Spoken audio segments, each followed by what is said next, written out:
اعوذ باللہ من الشیطان اللعین الرجیم بسم اللہ الرحمن الرحیم وبہ نستعین وہو خیر معین وصلی اللہ علی محمد وآلہ الطیبین الطاہرین اللہم صلی علی محمد وآل محمد وعجل فرج آل محمد والعلم بوقوعہ فیہا او فی غیرہا من الآیات غیر ظاہر بحجیت آیاتہا لعدم حجیت ظاہر سائر الآیات والعلم الاجمالی بوقوع الخلل فی الظواہر انما یمنع عن حجیتها اذا كانت كلها حجہ والا لا يكاد ينفك ظاہر عن ذلك كما لا يخفى خفا نعم لو كان الخلل المحتمل فيه او في غيره بما اتصل به لاخل بحجیته لعدم انعقاد ظہور له حينئذ وان انعقد له الظہور لولا اتصاله ثم ان التحقیق الى آخر العبارہ۔ بیان یہ کر رہے تھے چھٹی دلیل کو کہ ہمارے پاس علم اجمالی ہے اس بات کا کہ قرآن مجید میں تحریف واقع ہوئی ہے۔ تحریف سے مراد یا تو اسقاط ہے یا تصحیف ہے۔ اسقاط کا جہاں تک تعلق ہے یعنی کسی کلمے کا کم ہونا اور اس کا حذف ہونا، یہ روایات سے ثابت ہے، زیادتی ثابت نہیں ہے، یعنی کوئی کلمہ زیادہ نہیں ہے۔ تصحیف جو ہے وہ ممکن ہے، یعنی ایک کلام کو ایک جگہ سے اٹھا کر دوسری جگہ پر رکھ دیا گیا ہے، جیسا کہ تعریف کی، یہ تعریف بھی مجموع بیان والوں نے کی تھی۔ اس اشکال کے ذریعے انہوں نے کہا کہ ظاہر قرآن جو ہے وہ ہمارے لیے حجت نہیں رہیں گے، اس پر عمل نہیں کیا جا سکے گا۔ اس کے جواب میں انہوں نے کہا کہ ظواہر کی حجیت سے، ظاہر قرآن کی حجیت سے یہ چیز مانے نہیں ہے، اس لیے چونکہ ہمیں اس بات کا علم نہیں ہے کہ یہ جو تحریف واقع ہوئی ہے یہ خلل پیدا کرتی ہے احکام کی آیات میں۔ احکام کی جو آیات ہیں، آیات احکام، ان میں خلل پیدا کرے، اس بات کا ہمیں علم اور یقین اور قطع نہیں ہے۔ لہذا جب علم نہیں ہے تو خالی احتمال سے جو ہے ہم ظواہر قرآن جو کہ احکام کے ساتھ تعلق رکھتی ہیں آیات، ان میں اس کو مانے قرار نہیں دیں گے اور اس کا ظاہر حجت ہوگا۔ پھر اگر کہتے ہیں کہ ثانیاً ہم نے پڑھا تھا، اگر تسلیم کر لیا جائے کہ آیات احکام میں خلل واقع ہوا ہے،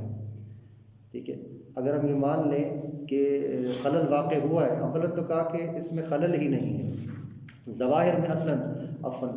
اصلاً خلل نہیں ہے۔ ثانیاً انہوں نے کہا کہ اگر خلل ہے تو وہ آیات احکام میں نہیں ہے، اس بات کا ہمیں علم نہیں ہے کہ وہ آیات احکام میں خلل ہو۔ پہلے نمبر پر یہ کہا کہ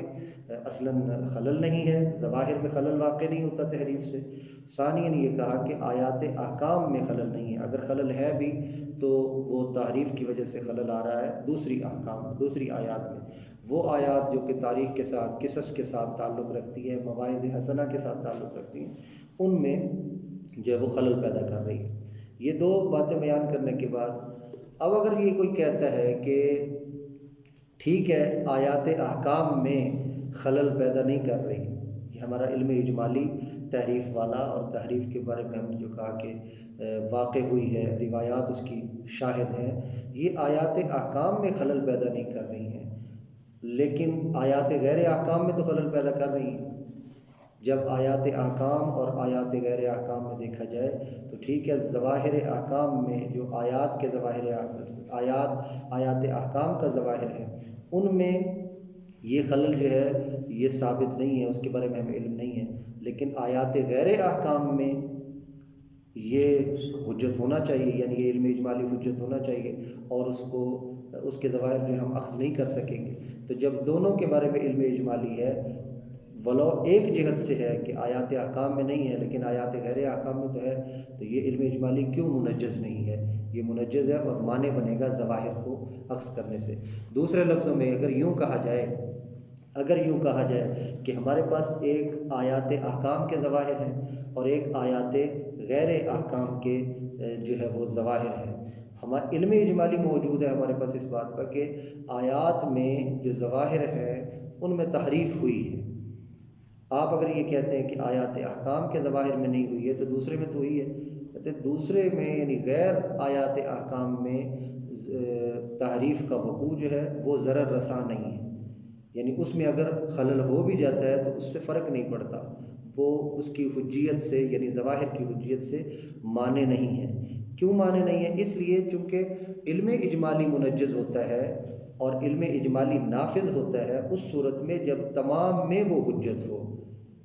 جب اپنی تمام اطراف میں وہ حجت ہو، علم اجمالی اپنی تمام اطراف میں حجت ہو، جبکہ اس کی یہاں پر دو طرفیں ہیں، ایک طرف آیات احکام ہے اور دوسری طرف آیات غیر احکام ہے۔ آیات احکام میں حجت نہیں ہے، ٹھیک ہے، اور آیات غیر احکام میں حجت ہے، تو کہتے ہیں اس سے فرق نہیں پڑتا، چونکہ آیات غیر احکام جو ہے وہ مبتلا بہ نہیں ہے، وہ ہمارا مقصود نہیں ہے، اس کا تعلق مکلف کے جو ہے وظیفہ سے نہیں ہے، مکلف کی تکلیف کے ساتھ نہیں ہے۔ تو جب اس کے ساتھ نہیں ہے تو وہاں اگر یہ علم موجود ہے بھی علم اجمالی تو منجز کلی طور پر نہیں ہوگا، یعنی نتیجہ کلام یہ نکلے گا کہ علم اجمالی وقوع تعریف کے ذریعے خلل والا، یہ خلل ظواہر کی اخذ سے مانے نہیں ہے، اگرچہ ایک جہت میں ہے لیکن وہاں حجت نہیں ہے، کیونکہ اگر اس اعتبار سے دیکھا جائے کہ علم اجمالی بعض جہات میں حجت ہے اور بعض جہات میں ہے اور بعض میں نہیں ہے، تو یہ تو ہر کلام میں ایسا ہوتا ہے، جہاں بھی کسی بندے سے کوئی کلام صادر ہوتی ہے، پوری زندگی میں جو اس سے کلام صادر ہوتی ہے، تو یقیناً اس میں کچھ چیزیں ایسی ہوتی ہیں جس میں اس کا ظاہر مراد نہیں ہوتا، جو کلام وہ کرتا ہے اس کی کلام کا ظاہر اس کی مراد نہیں ہوتا، تو اس کا یہ مطلب نہیں ہے کہ اس انسان کی کلام کے ظاہر کو لیا ہی نہ جائے پوری زندگی۔ اسی طرح قرآن مجید کی کچھ آیات جب ہم نے کہا احکام کے ساتھ تعلق رکھتی ہیں، کچھ غیر احکام کے ساتھ تعلق رکھتی ہیں، تو احکام والی آیات میں ظاہر میں خلل نہیں ڈالتی ہے تحریف، تو جو غیر احکام والی ہیں قصص وغیرہ والی، اس میں اگر یہ علم اجمالی ہے بھی صحیح تحریف کا اور اس میں یہ علم اجمالی حجت ہے بھی، تو منجز نہیں ہے، یعنی ہم اس کی پرواہ نہیں کریں گے، اس کی وجہ سے ہم ظاہر قرآنی جو احکام والی آیات میں ہیں ان کو اخذ کرنے سے اس کو معنی نہیں سمجھیں گے، کیونکہ ضرر رساں تب ہو جب کلی طور پر، یعنی احکام والی آیات میں بھی جو ہے وہ علم اجمالی موجود ہو اور ظاہر سے معنی ہو، اور غیر احکام والی آیات میں بھی معنی موجود ہو۔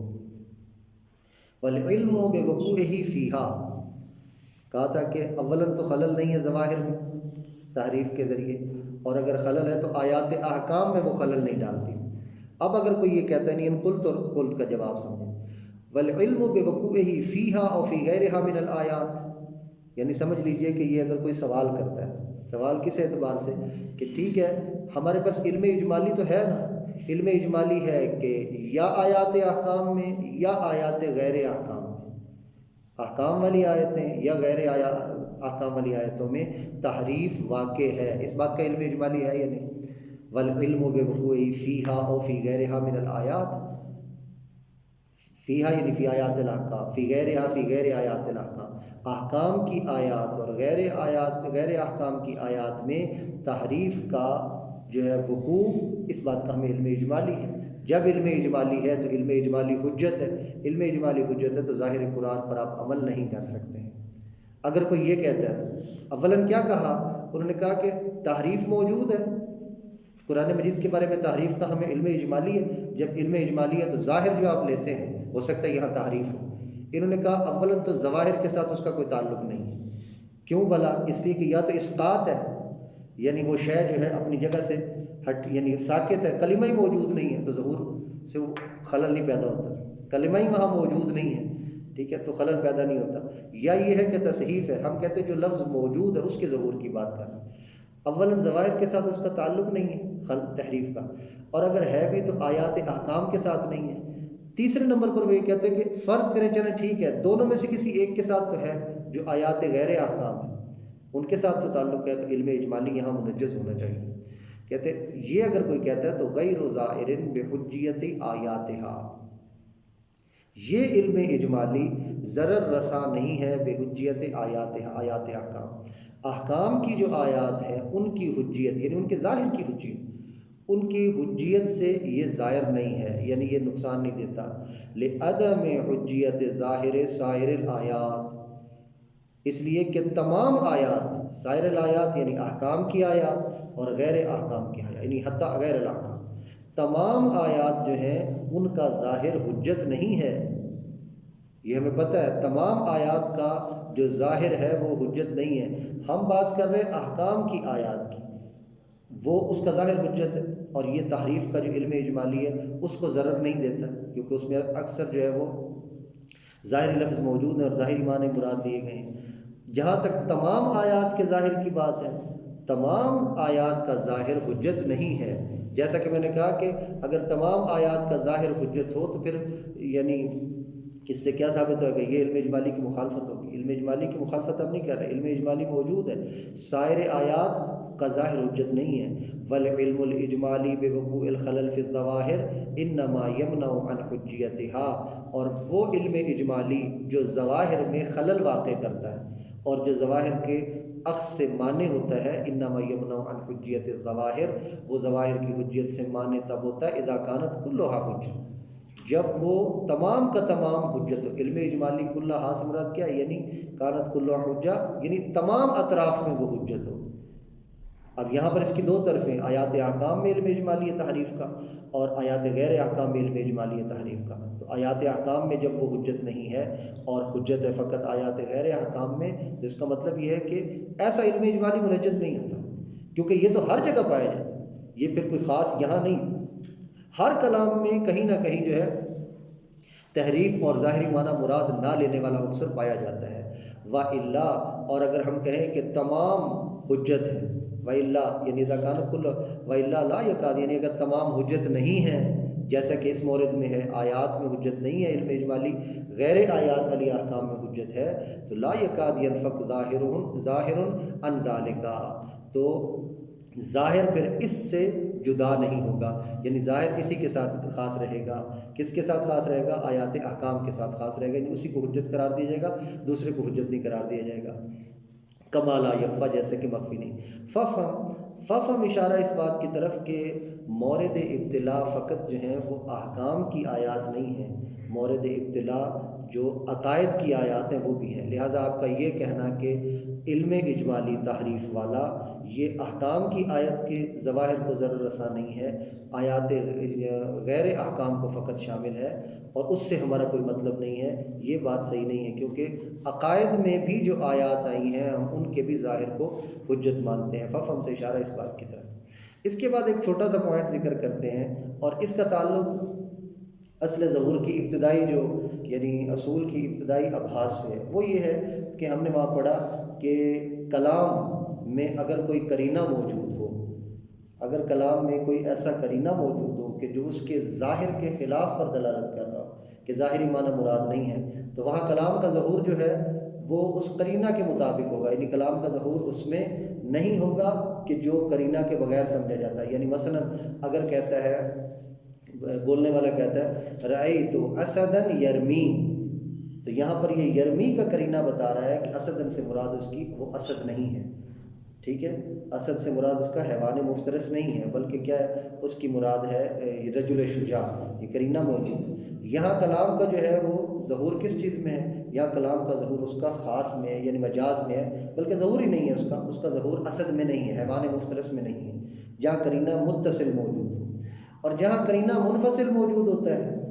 جہاں قرینہ منفصل موجود ہوتا ہے، قرینہ منفصل موجود ہونے کی صورت میں کلام کا ظہور تو ہوتا ہے، لیکن جب قرینہ بعد میں ظاہر ہوتا ہے تو پتہ چلتا ہے کہ وہ مراد نہیں تھا، وہ بعد والا قرینہ آ کر بتاتا ہے کہ وہ مراد تو تھا لیکن مراد جدی نہیں تھا، جیسے کہ ہم نے منفصل میں پڑھا۔ اب یہاں پر بھی یہ بیان کرتے ہیں کہ وہ تحریف کہ جس کی وجہ سے خلل واقع ہو رہا ہے یا نقص واقع ہو رہا ہے، تحریف سے مراد نقص ہی نہیں تھی، وہ جو نقص ہے جس کا آپ احتمال دے رہے ہیں کہ تحریف کی وجہ سے فلاں کلمہ ہٹ گیا ہے، وہ یا تو ساتھ متصل ہے، وہ خلل جس کا آپ احتمال دے رہے ہیں حکم کی آیت میں یا غیر حکم کی آیت میں جو ہے وہ متصل ہے، ایسی صورت میں ظاہر حجت نہیں ہوگی۔ جیسے کہ میں نے کہا رأیت اسدن یرمی، رأیت اسدن یرمی میں اسدن کس میں حجت نہیں ہوگا؟ حیوان مفترس میں حجت نہیں ہوگا، کیونکہ ساتھ قرینہ موجود ہے، قرینہ متصلہ موجود ہے جو بتا رہا ہے کہ یہاں حیوان مفترس مراد نہیں، رجل شجاع مراد ہے۔ تو یہاں بھی اگر تحریف کے ذریعے آنے والا نقص متصل بے آیت الحکم ہے یا متصل بے آیت غیر الحکم ہے، تو ایسی صورت میں حجیت ظواہر سے یہ مانے ہوگا۔ لیکن حجیت ظواہر سے کس اعتبار سے مانے ہوگا؟ اس اعتبار سے مانے ہوگا کہ یہاں اس کا ظہور منعقد ہی نہیں ہے، نہ یہ ہے کہ ظہور ہے لیکن وہ حجت نہیں ہے، دونوں میں فرق ہے۔ ایسا نہیں ہے کہ ظہور ہے اور وہ حجت نہیں ہے، وہاں اس لیے یہ اس کی حجیت ثابت نہیں ہوگی کیونکہ ظہور ہے ہی نہیں۔ بات واضح ہوئی؟ یعنی اسی لیے میں نے وہ مثال دی ابتدائی کہ رأیت اسد یرمی میں اسد کا حیوان مفترس میں اصلاً ظہور ہی نہیں ہے، تاکہ آپ کہیں کہ یہ ظہور ہے اور ظہور حجت نہیں ہے۔ نہیں، اس کا ظہور ہی نہیں ہے، تو ظہور نہ ہونے کی وجہ سے، ظہور منعقد ہی نہ ہونے کی وجہ سے ہم اس کو اخذ نہیں کر رہے۔ بات واضح ہوئی ہے؟ دوسری صورت کیا ہے؟ دوسری صورت یہ ہے کہ اگر وہ تحریف کی وجہ سے آنے والا نقص جو کلمہ گرایا گیا ہے وہ آیت حکم میں یا آیت غیر حکم میں ساتھ متصل نہیں ہے، منفصل ہے، یہاں اس کے ساتھ اس منفصل نہیں ہے، تو یہاں اس کے کلام کا جو ہے وہ ہم اس کے ظاہر کو حجت مانیں گے اور اس سے علم اجمالی مانے نہیں ہوگا۔ ہماری بحث کا تعلق کس کے ساتھ ہے؟ ہماری بحث کا تعلق ہے اس صورت کے ساتھ کہ جہاں پر جو ہے متصل ہے، متصل کے ساتھ ہمارا تعلق ہے کہ متصل میں اس کا ظہور ہی نہیں ہوتا ہے تاکہ ہم کہیں کہ وہ حجت ہے یا غیر حجت ہے۔ نعم لو کان الخلل، ہاں البتہ اگر خلل ہو۔ ابھی تک کیا بتایا کہ علم اجمالی بے وقوع التحریف فی القرآن لیس بمانع فی اخذ ظاہر الکتاب، یہی نتیجہ دیا اب تک کہ ظاہر کتاب کے اخذ کرنے سے تحریف کے بارے میں ہونے والا علم اجمالی وہ مانع نہیں ہے۔ ہاں البتہ کہتے مانع ہوگا، یعنی ہم ظاہر کو نہیں لے سکیں گے، استدراک ہے نا۔ لو کان الخلل یعنی نقص المحتمل فیہ او فی غیرہ بما اتصل بہ، خلل جس کا احتمال دیا گیا ہے فیہ یعنی فی ظاہر الکتاب، فی حکم فی آیت الحکم، او فی غیرہ بما اتصل بہ، یعنی کتاب میں جس کا احتمال دیا گیا کہ خلل آ رہا ہے یا اس کے علاوہ میں، کتاب کے علاوہ ظاہر کتاب یا ظاہر کتاب کے علاوہ میں، بما اتصل بہ جو اس کے ساتھ متصل ہے، تو لا اخل بحجیت، یہ لا اخل بحجیت بحجیت ظاہر الکتاب، تو یہ کیا ہوگا؟ یہ ظاہر کتاب کی حجیت میں مخل ہوگا، یعنی یہاں ظاہر جو ہے وہ حجت نہیں ہوگا۔ کیوں حجت نہیں ہوگا؟ لعدم انعقاد ظہور لہ حینئذ، کیونکہ ایسی صورت میں اس کلام کا ظہور ہی منعقد نہیں ہوگا۔ جب خلل ایسا واقع ہوگا، حینئذ یعنی حینا وقع الخلل، جب اس طرح کا خلل واقع ہوگا تو اس کلام کا ظہور ہی منعقد نہیں ہوگا۔ وَإِنْ انعقد لَهُ الظَّهُورُ لَوْلَا اتصالُهُ، یعنی اتصال الخلل المحتمل، ٹھیک ہے، اگر اس خلل محتمل کا اتصال نہ ہوتا تو انعقد لَهُ الظہور، تو اس کے لیے ظہور منعقد ہوتا۔ کس کے لیے ظہور منعقد ہوتا؟ یہ فیہ اور غیر کی ضمیر جائے یعنی ظاہر کتاب، ظاہر کتاب کے لیے ظہور منعقد ہوتا۔ ایسی صورت میں آپ کہیں گے کہ علم، بات واضح ہوئی ہے، یعنی علم اجمالی معنی ہے اس صورت میں کہ جہاں پر اتصال ہو، لیکن وہ معنی بھی اس اعتبار سے ہے کہ وہاں ظہور منعقد ہی نہیں ہوتا ہے، نہ یہ ہے کہ ظہور ہے اور حجت نہیں ہے۔ اس کے بعد آخری چیز جو ذکر کر رہے ہیں اور پھر اگلی بحث میں وارد ہو جائیں گے، یہ بسیط چیز ہے۔ وہ کیا ہے کہ کیا قرات کو اگر دیکھا جائے، قرات کو دیکھتے ہیں، مختلف قسم کی قراءات ہیں۔ بس اوقات ایک کلمے پر مد کو پڑھا گیا ہے، بس اوقات ایک جگہ ضمہ پڑھا گیا ہے، بس اوقات ایک جگہ جو ہے وہ فتح پڑھا گیا ہے، جیسے یطہرنا پڑھا گیا مثلا اور یطہرنا پڑھا گیا، یعنی خاتون جو ہے وہ اس کے لیے کلمہ بولا گیا یطہرنا اور یطہرنا۔ یطہرنا کا مطلب کیا ہے؟ وہ آیت میں جو مشہور مثال دی گئی ہے، یطہرنا کا مطلب یہ ہے کہ اگر وہ اپنے عذر والے احکام سے، عذر والے دنوں سے باہر آ جاتی ہے، اس کو مطلب ہے کہ وہ پاک ہو گئی، اب اس کے ساتھ جو ہے وہ ہم بستری کرنا صحیح ہے۔ اور یطہرنا کا مطلب یہ ہے کہ جب تک وہ غسل نہیں کرتی ہے وہ طاہر شمار نہیں ہوگی، غسل کرنے کے بعد اس کے ساتھ جو ہے وہ جماع کرنا صحیح ہے۔ تو یہ جو دو قسم کی قراتیں آئی ہیں ہمارے پاس، تو ان قرات کے ہوتے ہوئے کیا ہمارے لیے جائز ہے کہ ہم ظاہر قرآن کو اخذ کریں اور ظاہر قرآن کو حجت سمجھیں؟ تو ظاہر یہ لگ رہا ہے کہ ایسی صورت میں ظاہر حجت نہیں رہے گا، یعنی یہ معنی ہے،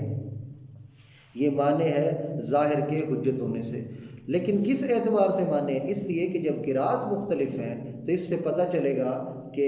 یہ بات ثابت نہیں ہوئی کہ قرآن مجید کون سی چیز ہے، اس میں سے قرآن کون سا ہے، یعنی جس پر جو اعراب پڑھا جا رہا ہے، آیا یطہرنا قرآن ہے یطہرنا قرآن ہے، یعنی اللہ کی طرف سے جو نازل ہوا ہے اس سے مراد یطہرنا ہے، یعنی فقط جو ہے وہ اس عذر والے دنوں سے باہر آ جائے چاہے اس نے غسل نہ بھی کیا ہو، یا یطہرنا ہے جب قرآن ہی ثابت ہونا اس کا مشکل ہے تو پھر اس کے ظہور کو حجت ہونا کوئی معنی نہیں رکھتا۔ تو یہ جو قراءت ہے، یہ قراءت ہمارے پاس جو وارد ہوئی ہیں کہ حفص نے اس طرح پڑھا ہے، عامر نے اس طرح پڑھا ہے، قرائے سبع بھی کہتے ہیں، قرائے عشرہ بھی کہتے ہیں، تسعہ بھی کہتے ہیں، ہمارے پاس یہ قراءات جو آئی ہیں ان کا تواتر بھی ثابت نہیں ہے، یعنی تواتر کے ساتھ نہیں آئی ہیں کہ ان میں تواتر پایا جاتا ہو، اور نہ ہی ہمارے پاس یہ چیز وارد ہوئی ہے کہ ان تمام کے ذریعے استدلال کرنا صحیح ہے۔ اس بات پر بھی ہمارے پاس تواتر موجود نہیں ہے کہ سب نے ان تمام کے ذریعے استدلال کیا ہو، اگرچہ مشہور کی طرف نسبت ہے کہ وہ یہ کہتے ہیں کہ یعنی اس کے ان تمام سے استدلال کرنا صحیح ہے۔ جب تمام سے استدلال، کیسے تمام سے استدلال کرنا صحیح ہے؟ قرآن تو کوئی ایک ہی ہے نا، ان کے معنی مختلف ہیں۔ یطہرنا یعنی جماع حتی بدون الغسل، یطہرنا الجماع لا یجوز الا بعد الغسل، انقطاع دم کے بعد، عذر سے نکلنے کے بعد، الا بعد الغسل۔ تو جب دو قرآن تو دو معنی تو نہیں ہو سکتے کہ قرآن یہ بھی استدلال کر لیا جائے کہ وہ بغیر غسل کے جماع جائز ہے اور غسل کے ساتھ بھی جماع جائز ہے، ایسا نہیں ہو سکتا۔ اگر کسی نے ایسا کہا ہے تو یہ بغیر کسی وجہ کے ہے۔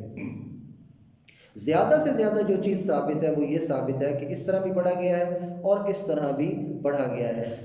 اگر تواتر ہے بھی تو وہ تواتر فقط اتنا ہے کہ قراءات اس طرح ہوئی ہیں۔ ہر دور میں فرض کیجئے کہ تواتر کے ساتھ یہ بات ثابت ہوئی ہے کہ یوں بھی پڑھا گیا، یطہرنا بھی پڑھا گیا، یطہرنا بھی پڑھا گیا، لیکن ان دونوں باتوں میں فرق ہے۔ تواتر قراءت اور جواز الاستدلال بکل القراءت، ان دونوں میں فرق ہے، ان دونوں کے درمیان کوئی ملازمہ نہیں پایا جاتا۔ ہو سکتا ہے کہ تواتر قراءت موجود ہو لیکن ان میں سے ہو نہیں سکتا، بلکہ یقیناً تواتر قراءت ایک الگ چیز ہے اور ان میں سے کسی ایک کا قرآن ہونا، جس طرح سے قرآن نازل ہوا ہے، یہ الگ چیز ہے۔ استدلال کرنا اس سے یہ جدا چیز ہے۔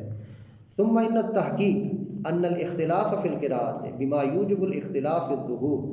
پھر تحقیق یہ ہے، سمجھ لیجئے کہ یہ ساتویں چیز ہے، یعنی ساتواں معنی ہے یا اسی کا جو سابقہ اسی سے تعلق اور متعلق چیز ہے۔ اختلاف فی القراءت، قراءت میں جو اختلاف ہے، بما یوجب الاختلاف فی الظہور، جو اس بات کا موجب بنتی ہے کہ ظہور میں اختلاف ہو جائے۔ کبھی کبھی ہاں یہ اس بات کی طرف اشارہ ہے کہ کبھی کبھی قراءت میں فرق ہوتا ہے لیکن معنی میں کوئی فرق نہیں ہوتا، ظہور میں کوئی فرق نہیں ہوتا، اس کی بات نہیں کر رہے ہم، اس جو ہے قراءت کے اختلاف کی بات کر رہے ہیں جہاں قراءت مثلا ایک نے پڑھا ہے یتبعون، ایک نے پڑھا ہے یتبعون، فرض کریں مثلا ایک نے پڑھا ہے یتبع، ایک نے پڑھا ہے یتبع، فرض کیجئے دونوں کا ایک معنی بنتا ہے، اس کی بات نہیں کر رہے۔ جو ظہور میں اختلاف کا موجب ہے اس قراءت کے بارے میں آپ کیا کہتے ہیں؟ مثلا یطہرنا بالتشدید و بالتخفیف، یعنی یطہرنا اور تخفیف کے ساتھ، شد کے ساتھ، بغیر شد کے ساتھ، یوجب الاخلال بجواز التمسک والاستدلال، یہ اختلاف جو ہے خلل کا موجب بنتا ہے، اخلال کا موجب بنتا ہے کہ استدلال جو ہے کرنا اور اس سے تمسک کرنا جائز ہو۔ یہ مخل ہے اس بات میں کہ ہم اس کے ساتھ تمسک کریں اور اس سے استدلال کریں۔ کیوں؟ لعدم احراز ما هو القرآن، اس لیے کہ یہ بات ثابت نہیں ہے کہ قرآن کون سا ہے، یطہرنا والا قرآن ہے یا یطہرنا اصل میں قرآن ہے جو اللہ کی طرف سے نازل ہوا ہے۔ تو استدلال کرنا یعنی کون سی قراءت صحیح ہے اور کس طرح نبی پر نازل ہوا ہے۔ ولم یثبت تواتر القراءات، تواتر قراءات بھی ثابت نہیں ہے۔ ولا جواز الاستدلال بہا، اور ان تمام قراءت جب تواتر ثابت نہیں ہے تو ان کے ذریعے بہا یعنی بالقراءات، ان قراءت کے ذریعے استدلال بھی جائز نہیں ہے۔ کیوں جائز نہیں ہے؟ اس لیے کہ تمام کے معنی مختلف ہیں، تو سب سے استدلال تھوڑی ہو سکتا ہے۔ وَإِن نُسِبَ إِلَى الْمَشْهُورِ تَوَاتُرُهَا، اگرچہ مشہور کی طرف جو ہے تواتر قراءات کی نسبت دی گئی ہے کہ یہ تواتر سے ثابت ہے، لَكِنَّهُ مِمَّا لَا أَصْلَ لَهُ، لیکن اس کی کوئی اصل نہیں ہے، یعنی بغیر دلیل کے یہ بات کی گئی ہے۔ وَإِنَّمَا الثَّابِتُ جَوَازُ الْقِرَاءَةِ بِهَا، زیادہ سے زیادہ جو بات ثابت ہے وہ یہ ہے کہ ان تمام طرح کی قراءت کا کرنا جائز ہے۔ جواز القراءۃ بہا یعنی بالقراءات، ان قراءات کے ذریعے قرأت کرنا یہ جائز ہے۔ ولا ملازمۃ بینہما، اور ان دونوں کے درمیان کوئی ملازمہ نہیں ہے، یعنی جواز القراءت اور جواز الاستدلال، قراءت کا جائز ہونا اور اس کے ذریعے استدلال کا جائز ہونا، ان دونوں کے درمیان ملازمہ نہیں ہے۔ یعنی جہاں بھی قرأت صحیح ہے، قرأت جائز ہے، قراءت جائز ہے، وہاں استدلال بھی جائز ہے، لہذا ہم اس کے ظہور کو لے لیں، نہیں، قراءت کا جائز ہونا اور ہے اور ظہور ثابت ہونا اور ہے۔ یعنی اصل بات انہوں نے یہ کہی ہے کہ جب قراءت ایک آئے گی اور اس کے مقابلے میں دوسری قراءت آئے گی تو تشکیک ہو جائے گی کہ قرآن کس طرح اترا ہے، کس قراءت کے مطابق اترا ہے۔ واضح انشاءاللہ۔ اس کے بعد یہ کہتے ہیں کہ اگر فرض کر لیا جائے، ہم نے کہا لہذا استدلال کرنا صحیح نہیں ہے، ورنہ تو 3-4 فتوے ہو جائیں گے نا، ایک ہی قرآن کے 2 فتوے ہو جائیں گے کہ غسل کے ساتھ جماع جائز ہے، غسل کے بغیر بھی جماع جائز ہے، ایسا تو نہیں ہو سکتا۔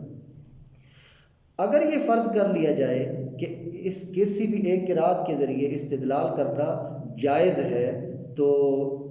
کیوں ایک قرات کے ذریعے استدلال کرنا جائز ہے؟ ایک کے ذریعے تو سب کے ساتھ تو کر نہیں سکتے، میں نے بتایا کیونکہ معنی مختلف ہے، تو کسی ایک کے ساتھ کریں گے تو کیوں؟ یہ تو ترجیح بلا مرجح ہو جائے گی، ترجیح بلا مرجح ہو جائے گی۔ ضروری ہے کہ آپ کسی نہ کسی مرجح کو دیکھیں، کسی نہ کسی مرجح کو دیکھیں۔ ایک قرات جو ہے، دیکھیں ایک قرات ہے اس کے بارے میں بھی ہے کہ اس طرح بھی پڑھا گیا، دوسری قرات بھی ہے اس کے بارے میں بھی ہے کہ اس طرح بھی پڑھا گیا، تیسری قرات کے بارے میں، ان میں سے کسی ایک کے ذریعے اگر آپ استدلال کرتے ہیں، اولا تو ہم نے کہا استدلال کرنا جائز نہیں ہے، ظہور کو اخذ نہیں کر سکتے، ہم جائیں گے اور غیر ظاہر والی دلیلوں سے تمسک کریں گے۔ اگر ان کے درمیان آپ کسی ایک کو چن کر جواز استدلال کو نکال بھی لیں تو ایسی صورت میں کس کو نکالیں گے؟ کسی نہ کسی ترجیح کو لے کر آئیں گے۔ ترجیح آپ کے پاس ہے کوئی نہیں، یعنی بدون مرجح آپ کسی کو اختیار نہیں کر سکتے کہ یہ قرآن ہے جی، یہ جو اس قرات کے مطابق پڑھا گیا نا یہ قرآن ہے، لہذا اس کا ظاہر حجت ہے، آپ ایسا نہیں کر سکتے، ٹھیک ہے۔ پھر اگر کوئی یہ کہتا ہے کہ ہم اس کے درمیان جو ہے وہ مرجحات کو لے آتے ہیں، مرجحات کو لے آتے ہیں، تعارض یعنی آپس میں ان کے درمیان تعارض ہو گیا ہے، ایک قرات کے حوالے سے ایک استدلال ہے، دوسری قرات کے مطابق دوسرا استدلال ہے، تو ہم ان کے درمیان جب تعارض ہو جاتا ہے امارات کے درمیان تو ہم کیا کرتے ہیں؟ جو امارات کے درمیان تعارض کی صورتحال ہے اس کے قاعدے مرجحات ہم یہاں جاری کر دیتے ہیں۔ کہتے ہیں تعارض میں 2 صورتیں ہیں، امارت میں اگر تعارض ہو جائے تو 2 صورتیں ہیں، یا تو یہ ہے کہ وہ ساقط ہو جاتی ہے، اپنی حجیت سے ساقط ہو جاتی ہے، یا یہ ہے کہ ان میں تخیر آ جاتی ہے، یعنی یا تو یہ جو قرات ہے،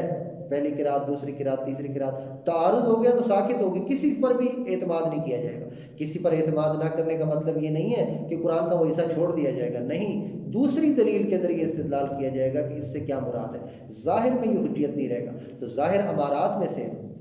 ہم جو پڑھ رہے ہیں یہ ظاہر امارات میں سے، تو امارت کے اعتبار سے جو امارت کے دوسری امارت کے ساتھ تعارض ہو جائے تو اس میں اصل قاعدہ یہ ہے کہ وہ اس میں حجیت نہیں رہتی ہے، وہ ساقط یعنی اذا تعارض تساقط ہے جسے کہتے ہیں، تعارض ہو جائے گا تو ان میں تساقط ہو جائے گا، لیکن یہ اس مبنا کی بنا پر ہے جو یہ کہتے ہیں کہ امارت طریق ہے۔ یاد ہوگا آپ کو پیچھے آپ نے مبانی پڑھے ہیں سابقہ کتابوں میں بھی، امارت جو ہے آیا وہ طریق ہے یا امارت سبب ہے، یہ 2 مبنے مشہور ہیں، یعنی زن جو ہے امارت سے مراد زن نظر خاص، امارت طریق ہے واقع تک پہنچنے کے لیے، یا امارت کیا ہے؟ سبب ہے واقع تک، یعنی اگر امارت طریق ہو تو اس کا مطلب ہے وہ صحیح بھی ہو سکتی ہے اور امارت غلط بھی ہو سکتی ہے، لیکن اگر امارت جو ہے وہ سبب ہو تو اس کا مطلب کیا ہے؟ اس کا مطلب یہ ہے جو مصلحت واقع میں تھی